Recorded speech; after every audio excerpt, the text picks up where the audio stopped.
you yourself have said in the past that the environmental movement has been taken over by communists or is influenced by communists. Governor Martinez wants to run the Natural Resources Department, says the environmental movement has been taken over by communists. That was Harrison Jack Schmidt and what he said a couple of years ago on a radio show. I'm curious about that. All I have said in the past is that the environmental movement did attract the people who left or seemingly left the communist movement of the Cold War days.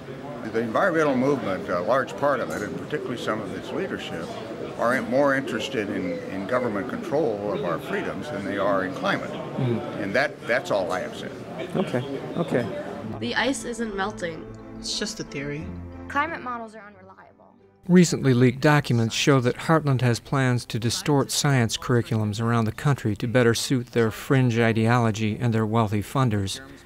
That plan was openly discussed during the conference sessions. Cigarettes aren't addictive. The Earth is flat. The sun revolves around the Earth. You can't trust scientists. Of course it's true.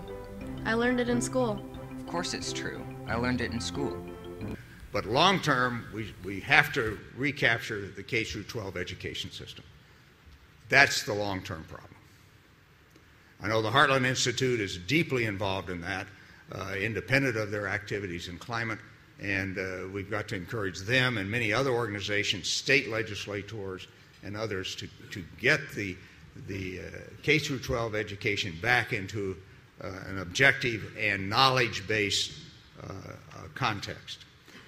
I do want to encourage you to look at what some of the states are doing.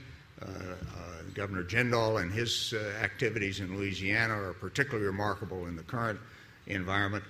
A group of creationists were trying to throw out all the textbooks and replace and to justify using creationist supplemental materials in the classroom after that, par of the Louisiana Science Education Act. Louisiana students are now going to be, our science education is not going to compare to the rest of the country. Our colleges, let's take Rice University, where I'm going to school next year. It won't know, they can't be sure that I've been taught evolution, or they don't know if my teacher's been intimidated by this law. And so all around the country, or even our state, our flagship university, LSU, doesn't want to have to reteach high school biology because it's supposed to be taught in high school. So our education is now looked down upon. And it may be possible actually to do that, but it's a long-term effort that everyone has to be committed to indefinitely. You can never let up on that particular one.